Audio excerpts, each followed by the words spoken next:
is our guest, Denzel Whitaker. What's going on, everybody?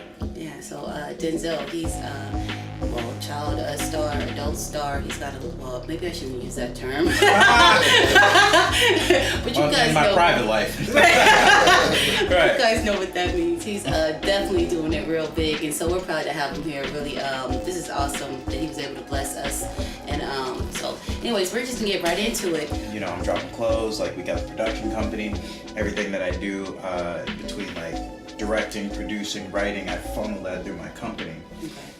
And so now at this point, we're really like becoming like a collective, a movement.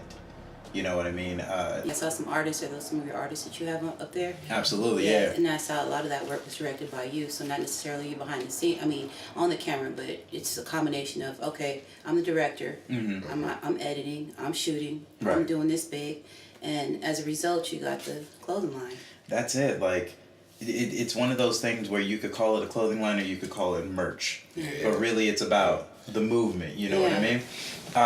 Blackmouf in and of itself, or what I personally see for Blackmouf, is immortality through imagination. Okay. So it's a noun too, right? It's a noun from what I see too. Yeah, absolutely. It's a noun. It's a noun. For urbandictionary.com.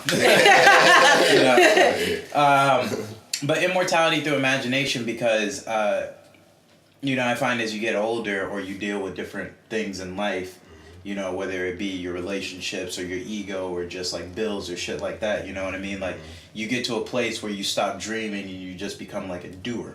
Yeah. And, when you ask people, like if I were to ask you what you wanted to be when you were growing up as a kid, or what you wanted to be, or like, what you used to do when you used to play or create, there's always generally like a smile that sort of comes across people's faces. And it's like, why lose that? Why lose that innocence in return for these material things that we're chasing all the time? Right. So like, we as people, these bodies aren't meant to last forever. We are gonna die. Right. But at least our legacy can live on, like the things that make us smile. Right. Yeah. And I find that a lot of things, like when I was young, the things that made me smile the most as a child was just my imagination. And you used to put a smile on my face when you was up there on Nickelodeon. So he's keeping it lit. Yeah. He's keeping it lit. Okay, that's what's up. Full circle. That is awesome. That's crazy. Yeah, no. I also noticed it when you're talking about your works, in the works that you've listed, the art. Mm-hmm. So the shots, and there's some kind of art involved with some of the direction that you're using in your film, your videos. Yeah, absolutely. So absolutely. is that you doing this specifically, or is it somebody that's doing it for you? Your imagination, maybe. Possibly my imagination. We always got a team. I generally, and it's two things. Usually, like, my art used to be very morbid, very, very morbid, very dark. People were like, "Oh, well, you're not that type of person." You meet me, and I'm a very caring, like, loving person. But like, my art was about like blood and like guns and violence and shit like that. Or on the flip side, it's always like super fantasy. It's like space and like a realm of imagination and hyper reality. So that's what I just kind of fuse. I let my mind. There's something I read recently from Kanye, and he says like, it's okay to be a little bit like irresponsible. And as artists, that's our gifts, is to be like irresponsible through our art. Could that possibly be his way of saying it's okay to take risks? Absolutely. Because when you're a risk taker, you're risky, just in general, you're taking some chances, you're usually going against the grain. You're doing some things that may just kind of like, well, they get people's attention, certainly. Right. When they don't, you end up like Picasso when they do at some point, right? Some kind of legacy. Okay, that's what's up. So I had to just, I'm going to segue with this. You may want to leave the top off. I mean, like behind here, that's one of my favorite prints. For real. And it's definitely one of my favorite prints. I see that, so we got a lot in common. So that lets me segue into Black Panther. Yeah. How'd you land that role? A gift from God and audition. I heard that. It's. So it came after you, right? From what I understand. Black Panther? Yeah. Because, audition, yeah, but, a gift of God, Yeah. this came to you. It came to me. It's funny because, like, that in and of itself is a layered question. Like, even acting in and of itself, like, I tripped and fell into acting. Okay. You see, like, nobody in my family is an actor.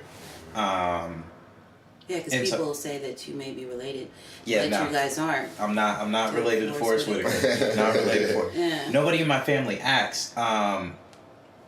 So that even of itself was a gift that came to me. And so even with Black Panther, like, I audition a lot. Like, what most people who aren't in this business understands is there's more fails than wins. Okay. You know what I mean? Like, every single day I audition, that's like me going on a job interview. Yeah. You know what I mean? Like, a lot of people within their life, depending on what you do, you may have a couple job interviews here or there until you land like that one thing that really puts you in a position that you can build or climb. Right. Well, every single time I go in the room, it's like I'm being vulnerable, and then I'm told to no, or it's like that doesn't work out, or you just don't hear from it. So really, it's you get to a place within your career and within your mind where it's like that wasn't meant for me, because it really isn't. Like, if it was meant for me, God would have made it happen. And I find that, like, in hindsight, all of the jobs that I've ever worked on has either been because I had life experience that taught me how to do it. Okay. You know, it's too many coincidences on set, whether it's like a producer I worked before, an actress that I've always wanted to work with, or somebody that I put down on the list but forgot about. Like, shit just sort of moved on its own. So that's how I know, like, when things are meant for me, they're meant for me. And the same thing happened with Black Panther. You know, I remember I got the call for the audition. And at that time, like, that day, I remember I was supposed to be doing something. Actually, a good friend of mine, I was going to go meet up with her. Like, we had all these plans and shit. And it was like, once the audition came in, you know, you get 1,000 auditions. Like, oh, shit, okay. Well, I need to go study for this. And I hit her up, and I was like, well, I got to cancel. And she was like, I completely understand. Mm-hmm. Oh, wow. So this yeah, because she's in the business, too, so she knows what it is. She's like, no, go like, study you gotta go do that. this. Like, yeah. Fuck what we're doing. Like, go, you know? Yeah. So I study for it that night. I wake up the next day. I just go to the audition. It's a normal audition. I go to Sarah Finn's casting, and I've been to her a couple of times before. So they're like different casting directors. It's like different work relationships. Like, they all sort of know you around town. And I stepped in, and, you know, I happened to be the only one and maybe like a couple others going out for it. So they were very selective from the jump. Mm. And as soon as I walked in the room and I did what I did, they're like, hey, so Ryan Coogler's going to be watching these tapes. You know, is there anything that you want to say to him? And this is right after me coming off of something that I've directed, which I was directly referencing Ryan Coogler's work. So I had such a high admiration at that point that I remember they turned on the camera and told me to talk, and I don't remember what I said, but I remember the feeling that I felt. And it was just like mouth vomit, how I could only express my love for what he was doing as a young black director in Hollywood, and how he was setting like a precedent for all of us to obtain to and acquire to. And I was like, I really want to work with somebody like yourself. Right. And that was it. Like every other audition I go through, I let it go. And I think like 3-4 months had passed, which this is usually a little awkward, but 3-4 months had passed, and my agent calls me up, and I think it's like right before Christmas or something. Oh, wow. Yeah, it was right before Christmas, and he calls me, and he's like, hey, so you want to go to Atlanta next year to go film Black Panther? So what the fuck? He was like, yeah, so we didn't want to tell you because we didn't want you to get like nervous, but we've been in touch with Marvel, and they really loved your tape, and they love what you said about Ryan Coogler, and they want you to come act in the film. Do you want to do it? Yeah. That's crazy. Yeah. Just like that. Just like that. Yeah. So that's funny because you just answered one of my questions. Mm-hmm. Can I ask you a question? What made you keep going through all these auditions? What made you know that it's like you said, like a job interview? Mm-hmm. What made you keep at it to keep auditioning for things? You know, I've been doing this since I was 10. Mm-hmm. You know, I'm just recently turned 28, so like 18 years deep in the game. Happy birthday. Thank you. Hey, Gemini season. Definitely. Two right here. Of course. My man. First day of summer. First. Yep. Oh, shit. Honestly, when you're younger, the child actor thing is interesting because I look back on it and it's easier to be a child actor. You be cute, you know what I mean? You memorize your lines. I never had a problem with memorization, you know? And so that was like one of my things, like as a child, it was just like, did I want to do this? And every time I did do it, I was a very shy kid. Really? A very, very shy kid. Like, hide behind my mom, don't want to be in front of a camera, nothing. And my first time going to an acting class, it was like being outside of myself. It was an outer body experience. So did you go to the acting class for the job, or just No. I mean, that ended up being a scam. Like, I lost $3,000 right out the bat, like that my parents had paid, because we didn't know you weren't supposed to pay for representation, and it just ended up being like one of those in Hollywood. So we lost money, but what my mom had seen and what I felt within myself within that class, like I said, an outer body experience where I was present, but I don't remember any of it. Meaning, like, it just happened. Yeah. And my mom was like, that's something you don't do. And I seen it within myself, and I was like, oh yeah, maybe one day I could be on Nickelodeon. Oh wow. Yeah. Spoken into existence. Exactly. 4 years later, I ended up on Nickelodeon. That's what's up. So that's why I say, like, acting was a gift that was put into my life. And so what makes me keep going is, like, it's all I really know. You know, I dropped out of school to pursue acting. Yeah, I finished high school, and to be honest with you, a lot of it I was on the road because I was working at the time. My truancy record was fucking terrible. Like, I had the worst truancy record at my high school. But I was working all the time, and that, mind you, I had like a 3.6 or 3.8 GPA, so like I didn't have an issue in school. Yeah. It was just I was working already. Yeah, because you're from Southern California. Torrance, Yeah, right? I'm from here. Yeah.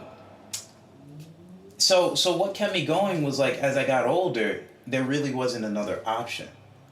Like, I knew what made me smile at the end of the day. When I stepped on set, when I was acting, nothing mattered. They say, what is flow? If you look up flow in the dictionary, it's literally no concept of time. It's just you being. You know what I mean? It's you're not worried about the past. You're not worried about the future. I'm not worried about bills or any of this shit or whatnot, or who done me wrong. It's just I'm present, you know? And there's never a time in my life that puts more of a smile on my face than when I'm in front of the camera. And that I have to remind myself all the time, or even when I'm working. And that's how I know that's what I'm meant to be doing. And then so, like, now I'm working behind the camera, in front of the camera, producing all this stuff, because it's like you get older and you just start pivoting. I don't want to be just a pawn on the chessboard. I want to own the chessboard. So, I can dig that. What kept me going? Shit. I got no other option. There's no fucking plan B. There's a YouTube original that came out, and it looks like, I wasn't sure if you had any involvement in there because it was listed on your entertainment site. There was a scene in there. I might have to pull it out and reference it. Yeah, you're probably going to have to, Yeah, show it to you. So I wasn't sure if that was you, but I was like, okay, that's what's up. Wait, you're not talking about the Step Up series, right? Yeah, Step Up series. Is that you? Oh, no. That's on me. That's my buddy Carlito. Okay. But Carlito is my frequent collaborator. So, Okay. like, you know, me and Carlito, we met... Yeah, Sip of Pie Water, right? Yeah, exactly. So we met on set, man, a couple years ago, maybe 2011. And we just happened to, like, mad kick it, you know. Okay. Like, first day, I remember he was the only person who was like me, like, smiling, happy to be there. You know, we start kicking in the trailers. Next thing you know, we moving around Paramount, just, like, getting lost, going on the sets in between. And that was, like, my guy. So then, you know, I heard he came from the group Menudo, and he was making music. And this is about the time where I first like, started directing, like, straight out of high school. He was picking in the up group? a camera. Yeah, he was in the group Enrique Menudo. Iglesias? So he was in the younger second generation Menudo. Okay. That was based off of the Enrique Iglesias version. Okay. Yeah, so, you know, that was his thing. Like, he dominates in the Latin market. Like, that's his field. And he was just like, oh man, you direct? And I was like, yeah. This is me just first getting my feet wet. Yeah. Next thing you know, he's like, so I got a couple shows that are out of town. You want to come with me? Sure. So we had out of town. My first time, like, shooting behind the scenes, like, photo work. We're just going on the road, like, living out of cars and shit like that. Like, just figuring it out. And still, to this day, like, when I got an audition, I go to his house. When he has an audition, he comes over. That's just, like, one of my guys. Yeah. And so, like, Step Up was something he booked, if it wasn't last year, the year before. And I remember, like, he was dancing his ass off practicing. So, like, my friends, you know, I love to see him win. Like, that's a big win for him, you know? Yeah. Tell him I really liked it. I watched it from the beginning. And I was like, yeah? Yeah, just tell him. Did he do the first one or the second one, or is he all the way through? All the way through. Yeah, he's about to leave town right now to go film again. I really loved it. You can tell him. I watched it from beginning to end. I wasn't really sure if I was going to, be able to get into it. Yeah. And then I was like, oh, another one of those, like, Glee things. I'm not really into the musicals. But let me give it a shot. And the more and more I watched it, I was like, okay, I'm feeling this. I like the storyline. Okay, this is kind of like, what was the story with the girl, Step Up? Step Up? First one. Step It Up or Step Up. One? You're talking about the movie? Yeah, the movie. Yeah. It kind of gave me that kind of feel as opposed to just a musical. Right. So I was like, okay, I'm feeling this. And they all have their little different stories. And then, each season or each episode kind of goes into a different character. I was like, okay, that's I guess, their differentiation point. Right. So pretty cool. I wasn't sure where your involvement was up there because I saw it on your list. I was like, okay. Oh, nice, No, that's just my guy, man. I champion all my friends, yeah. Okay. Yeah. So next question for you is, so what's it like to be a black man in the industry? what's your especially now, because with your role in the highest gross film. Oh yeah. And then at this particular time, with men being attacked left and right, and then to be a black man, you got to tell me how you feeling.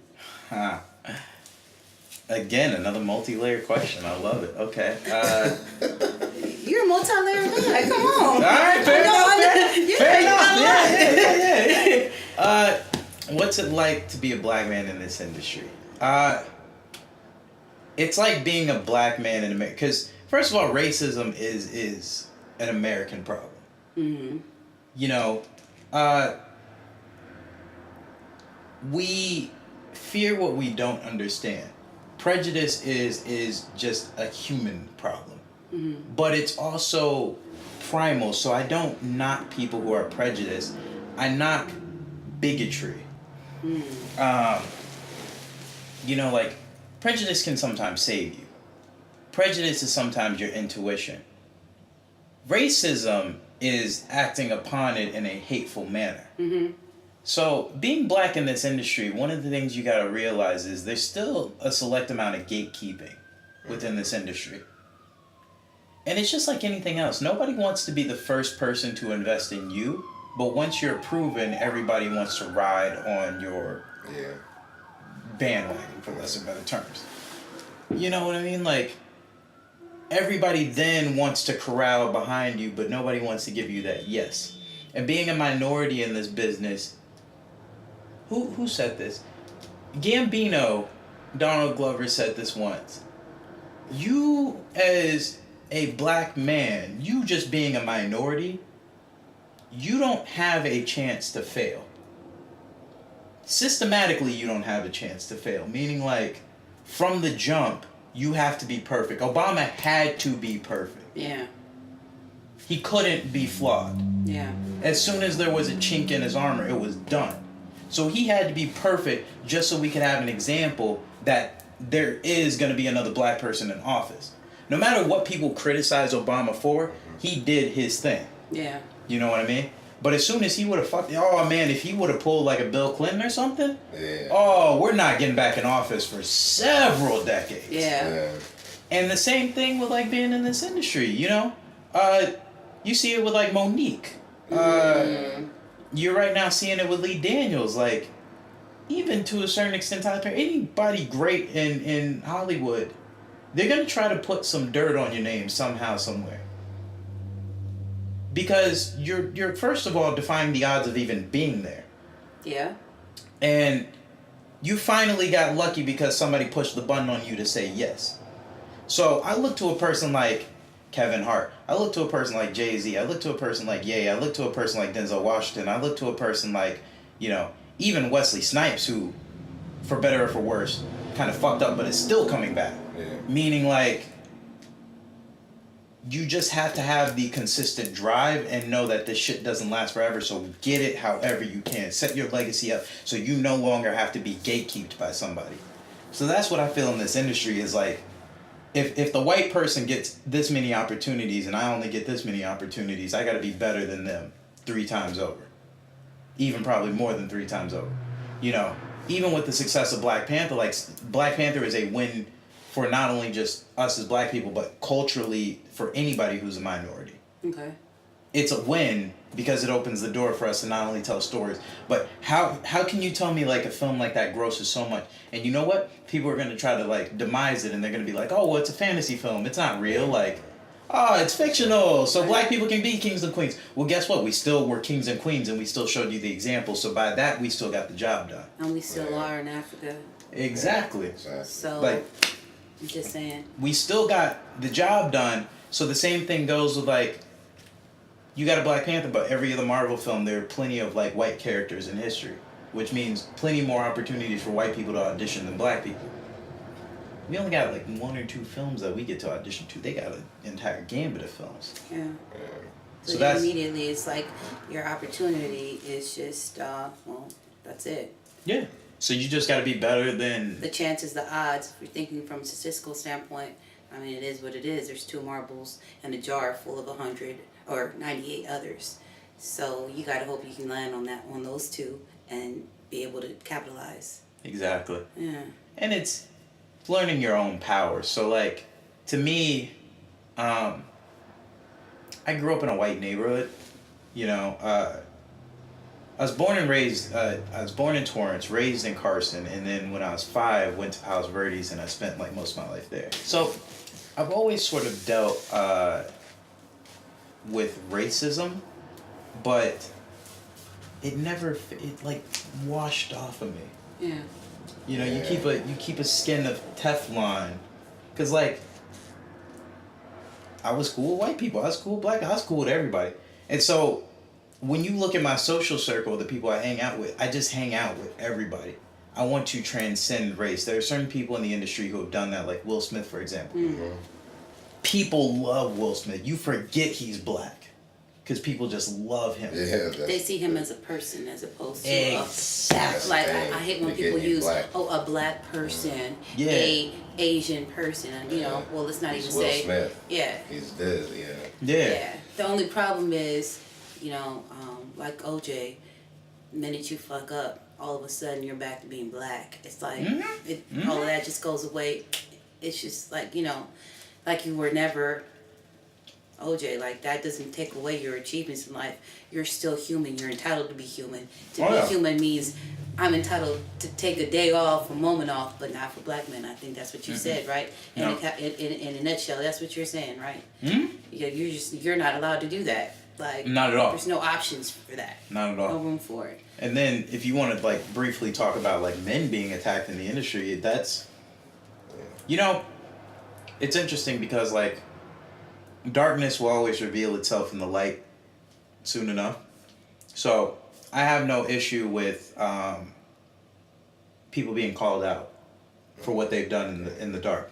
But it's twofold because there's also abuse happening within the system where, let's just keep it all the way real, like some women have put themselves in those positions knowing what they can get out of it, and then some of them are coming to the table now being like, hey, he did it too, you know? Yeah, I can use this meal ticket all of a sudden. Right. It's like they were waiting for the opportunity. It was a meal ticket to get in, it was a meal ticket to get out. So it's twofold. Just hopefully, if it's just, let it be, and if it's not, you can ruin people's careers. You can. Aziz Ansari could have lost everything, and again, has to be perfect because he's a minority. Yeah. He got his foot in the door, and he could get kicked right back out of that door. Yeah. So let's not wrongfully accuse either. So it's tough. I don't know. I mean, hopefully we revert to a state where men can be gentlemen again. Hopefully we revert to a state where females don't feel so endangered or powerless. Because I think both of those, you know, should play right, but neither should it send us into a place of fear or where we got to tiptoe or where it's abuse. You know what I mean? I think it was Drake's dad that made a comment where he was just like, I mean, women, why would you put yourself in that situation? So you thinking and going to a man's room by yourself is going to turn out to what? There's only so many options or situations to be invited in a private space, closed doors, nobody's listening, nobody's watching. Where your intent was, you know, like, I mean, he didn't say all those words, but I mean, what he was able to just kind of elaborate on, I was like, you know, point said. I mean, you know, somebody invites you to his room. What were you thinking? What are the possible options of that? What are your options? I don't say that the man had any intent in raping you, but you're in there and all of a sudden you decide you want to walk out. I mean, somebody's under the influence. I don't put nothing past nobody. I feel like you kind of put yourself in that position too, and this is a woman speaking. You know what I mean? There's a lot of that. I mean, for a long time, there was music like that out there. It was, you know, who was it? Was it Jay-Z that said that? You ain't nothing but a gold digger? No, that was Kanye. Kanye, that was Kanye. Yeah. But, you know, it's like, come on, guys, this is not the first time that, you know, this is happening. But, you know, I just had to, you know, get that out of you, find out where your mind was. So who's your favorite artist, or who do you listen to when you're driving around? So, my top 5 rappers. Oh, you gonna take it there? Well, because okay, and when I say top 5, I don't mean of all time, because here's the thing. Let's go ahead and just knock some of the greats out of the way. Biggie, Tupac, J, M, all of them. Let's just knock them out of the way. We already know they're proven, they're great. My top 5, if like, say for so I'm creating like a basketball team of rap. Yeah. I want somebody to go into battle with me. Yeah. I would have Currency. Oh, yes. I would have Freddie Gibbs. Okay. I would have Kanye. I'd have Jay-Z. And then the 5th man would either interchange between A$AP or Rick Ross. Okay. Yeah. Really? Okay. That would be the Currency my top 5. one really touched me, because I really deal with Currency a lot. I Gemini and Currency. Yeah, Currency is him, man. Currency is so polarizing, man. It's either you understand what jet life is about, or you don't get it at all. Yeah. Top 5, you named it. Question, you did say if you had to get into the booth and you had to go in there and do some work. So do you rap? You got music going on? What's going on? Good question. So, back in middle school, I actually used to sell mixtapes. Me and my buddies, we recorded like a 3-track EP. We shot like a music video to it. So I've always had like a camera in my hand. I've always been a lover of the culture, and I've always been representative of the culture. I have songs. You know, I fuck around in the booth. I hang with mostly musicians. Like, a lot of my friends are musicians. Okay. And I knew that about you, so I was like, wait a minute. So there's you artsy. Yeah. So you met, you know, one of my best friends, my brothers, who like makes music. Yeah. I think you just kind of hit the nail on the head with the art. It's like, however art is expressed, let it be. Yeah. So, who knows? But I'm so deeply rooted within the hip-hop community. I think just like, in general, you know, it's what we identify with, especially like my age, the golden era of hip-hop. Like, that's it. So, you can't take that away from me. Yeah. Okay, so if you had to compare yourself to somebody, who would it be? Rap-wise? Yeah. So if you had to put yourself on one of those platforms. And I'm not saying from I'm better or worse, but just in general, where you see yourself as, you know, the artist, the rap artist. Kanye is probably one of my greatest mentors. I can dig that. You know, he shows you that it's okay to be imperfect, that it's okay to not have everything figured out. He shows you that anything is possible, that 1,000 no's and 1 yes is all it takes. He doesn't give up. No matter if people call him insane, there's still a very, very awake state within him. Because I just had a conversation about this on the way over here. I was talking to a friend of mine, and, you know, I was asking her what she thought about him. And it's like, until you're on that platform, until you wear those shoes, celebrity is fucked. And I say that because, like, as I get older, I try to remove myself from myself. Meaning, like, trying to live without ego, to be aware, to love myself, to care. In an industry that prides itself off of ego. Yeah. That thrives off of ego. That makes dollars off of ego. So, that's the fuckery of it, is remaining you while also pandering. And Kanye, if anything, is like a spirit animal for not just myself, but an entire generation. You know, we're going to revere him for lifetimes when we no longer have him, but we will also scorn him for as long as we have. I say this all the time. It's one of my favorite quotes. I actually wrote this in a short film that I'm working on, but it's like, they'll shame you and then fame you when you're dead. And all of the greatest people that we've ever got to experience, we do that because we don't know how to comprehend greatness, so we have to find what's imperfect within somebody to make ourselves feel human and to make them more relatable to us. Mm-hmm. So we have to scorn them. That's crazy because you keep saying them, but you're in that platform. Like, this is your mentor, so you're talking to them. You're meeting these people, and you keep saying them, and I think it's part of that piece where you're saying, I don't have an ego, and I know you don't, because you came through here. Yeah. Yeah, and you reached out to me and followed up with me and told me, are we still on for this weekend? And that to me tells me you're a humble individual. Exactly. You have no ego, and you understand what it's like to be human. Yeah. You know, and no, seriously. So for you to say all that, and then the way you kept saying them, because I don't know if it's that you don't want to be categorized like that or not, or you just want to say I am human just like you, whatever the case may be. But I know that about you because he wouldn't be here right now. You know what I mean? Right. Like, you just blessed me. Us, you know? So, no, seriously. Yeah. So that means a lot. So on that note, since you brought up Kanye, we definitely know that you like rap. This is going to segue to. So how do you feel about Pusha T and the whole Drake madness? I gotta take it there, okay? I wanted to ask you this earlier, but I had to get you. Is this appropriate? Is this something he's on? Like, does he get down like this? You know, I don't want to insult nobody. So it's interesting because, like, all right, Drake is becoming everybody's favorite villain right now, because we don't know what to do with Drake. And admittedly, I didn't even know what to do with Drake because I grew up watching Drake on Degrassi, you know, coming from Nickelodeon days. So it was always interesting to me. One of my favorite Drake projects was his first project he came out with. So Far Gone, right? Yeah. But then he wasn't speaking to me, you know what I mean?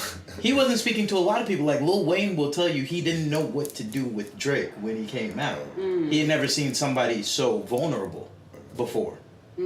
Like how to market him, right?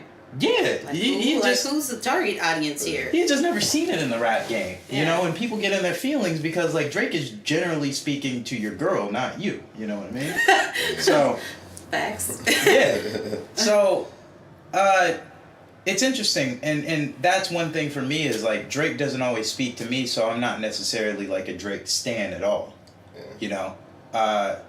But even then, within my own maturity, I can separate artists from art. And so that's what I think is interesting about Drake is he has so many people coming after him. And I genuinely don't think Drake is the villain at all, but he's embracing it. And sometimes that's kind of what you have to do.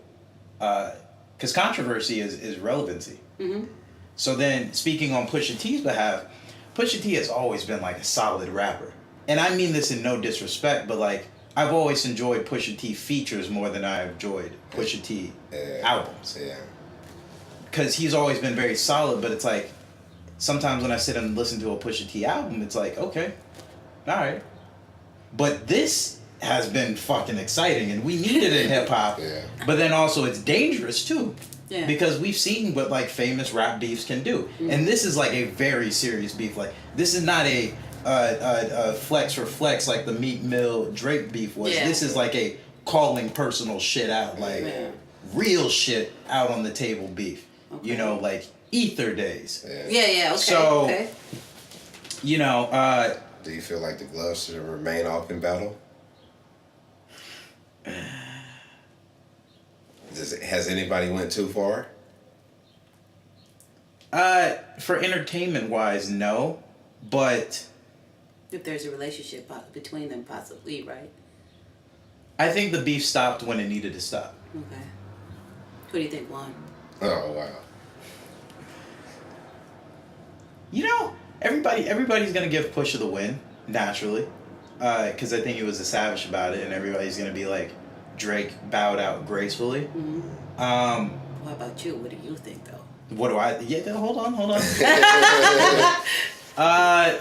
Who do I think won? If I had to choose a winner, I enjoyed Pusha's side. Obviously, it's given him a whole new breath of relevancy. Mm-hmm. His album right now, I first of all love 7-track albums because they're like EPs, complete body of work. I think this is one of Pusha T's, if not the best body of work that I really enjoyed from top to bottom, that I connected with personally. I would say I would give him the win, but like, again, they're both. It's interesting too because now listening to Drake's album and now listening to what he has to say to all of the allegations, like, he's kind of mad. And that shit's exciting because it's like, tell us something. Like, tell us something, you know? Yeah. So what did you think about the album, though? Which one? Drake's. I only got through side A. I haven't got through side B yet. Okay. I'm like a half R&B guy. Okay. If you want R&B from me, like, I'm like side too, then. I'm an 80s, like 90s R&B, like old school, grew up in the car listening to the Jams joint. Like, Okay. Yeah. The new R&B, depends on how vulnerable I let myself become. Okay. Yeah. Because I was kind of feeling like, because of the relevancy that's come up with Pusha T, I'm like, is that why Drake's album is suddenly being criticized in the way that it's being criticized? Are people being biased? Because if you had taken that, if that had never occurred, would this album have been judged the way that it's being judged? Because I think you just touched on something. There's a lot of R&B on this album, and why did we expect anything less? Like, he does R&B, he does rap, he incorporates the two. So all of a sudden, why is this a problem? Why is this a problem? Because somebody just, got on the how do I say this?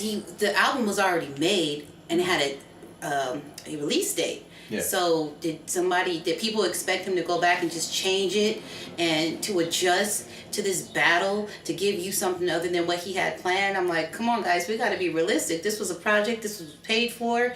This is not. He adjusted though. He made some. He made some adjustments. Some adjustment lines. Yeah, he made some adjustments. And I felt like he bowed it down to some of what's going on, like, the type of music that's hitting the mainstream right now. Like, I don't know that he had to really just do that. I don't think Drake can lose. Even if he loses, he's still going to win in some other way. Like, he's way up there to not be knocked off like that. I never said he lost or won. I'm just saying that he lost that battle in my set. I think Pusha T won the battle, but I just want people to keep it real, guys. If Pusha T didn't come out there and go out there and just be like, here, let's press your button, you guys wouldn't give a fuck. About Pusha? About the album would be taken. No, the album would be embraced differently. It'd be just like, oh yeah, we're gonna love you.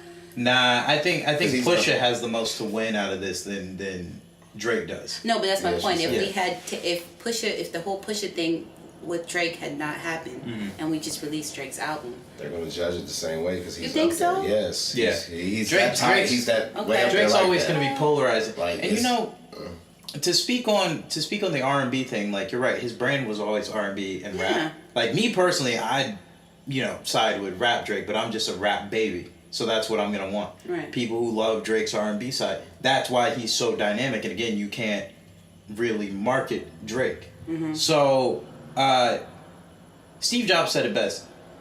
People don't know what they want, so you got to give them what they want before they even know they want it. Right. Start to so it really market for yourself. At that level, at the platform that he's on, he can experiment as much as he wants. There are people who are going to fuck with it, and there are people who aren't. It's just as simple as that. Like, when you're starting out as a newbie, it's trial and error. You know what I mean? You're trying to figure out what sticks for you. You're trying to figure out what sticks to the market until you're proven. Okay. Once you're proven with a platform, like, you get to do what you want. Yeah. Yeah. So, fuck what people have to say about the R&B thing. They only want rap just because of the rap beef. Right. Yeah. Right. Pusha T told him that, basically, by calling it out. Yeah. Okay, so do you think this is a Kanye and Jay-Z beef, too? Because Kanye looks like he is siding with Pusha, and Jay-Z clearly made his clear choice. He's on the album with Drake. Now, how you like or not like or dislike that song, that's a whole nother subject. Right. But to me, I feel like, hey, you guys choosing sides. So what's going on? Is this like their egos saying we got beef? This is how you know how they are. They got a relationship. Yeah. They got this thing. I don't know. It's and you know Kanye. So hey. It's so tough with the two of them.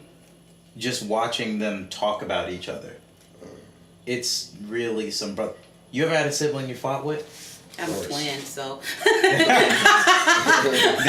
That should tell you a lot. So the times where you fight with your sibling, there's always a deep-rooted love there, but you just don't see eye to eye. Yeah. You know? I do genuinely believe that there is a brotherhood that none of us get to see. Now, I can't say they're always picking up the phone with each other right now. They're maybe not making the same moves or either showing up to the same engagement. You know? Like, Kanye got his own clique. He got his own people that you know that come from his camp. Same thing with Jay-Z. He has his own camp. They're two alpha males coming together to do things, but they don't necessarily make one another's cliques because they were always individuals to start with. Okay. Mm. So that whole brotherhood dynamic, like when they talk about each other and they do still show love to each other, even amidst all of the controversy that has happened in the past, you know, with Kanye speaking out or Jay-Z speaking out or whatever it may be. Like when they talk about each other and they say they love each other, whether they're doing it for the public just to appease, they're still putting that energy out there. And that's why I say it's kind of like fighting with your sibling, is because if you really didn't feel that way, you wouldn't say anything at all. Facts. You just wouldn't talk about your sibling. Right. But to actually still say like, nah, that's my brother, I love him, but you know, we just don't see some right now.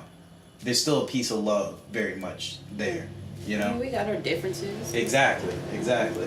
It's just that might not be the time right now. They might not be seeing it eye to eye. They may be on their own differences, like, you know what I mean? Like a lot of people are against Kanye right now. Yeah. And I think Jay-Z is one of the people that I put within my top 5 because like he shows you how to be the most savvy person as possible. Meaning like him and Diddy are two of the and also 50 Cent up there. They're in the position they are financially, in the bracket they are for a reason within hip hop. Jay-Z more so than not still he plays the game like chess a little bit better than most. He's a little bit more calculated than most. Jay-Z, where he's more put together, Kanye is more of like a impulse. Yeah. And that's why I think they also don't get along a lot. That makes sense. Is because impulse, if something's like a type A control and something's like a type B impulse. Yeah. You know what I mean? Like there are different kinds of businessmen. Exactly. I think that's what I've always appreciated about Jay-Z the most. People ask me about how I feel about him. I don't know about his music. Yeah. I think he's talented and everything. I never could really get into the sound of it, the whole East Coast thing. What? Yeah, I know. Is that weird? She's straight What? She's Weird. Bay Area girl. Oh yeah, you're so bare. But listen, but that's crazy. But I'm talking about the beats. But from a lyrical standpoint, completely different story. However, I've always appreciated him as a businessman, and I guess that goes to say when you say he's savvy. I mean, early on he showed us how savvy he was when it comes down to making business moves, because he removed himself from that element and said, okay, I'm gonna go over here. This is what I'm gonna do. This is what I'm gonna focus on. Somebody did take a hit, but he made a great decision. Right. And he seems to be very quiet about his decisions too.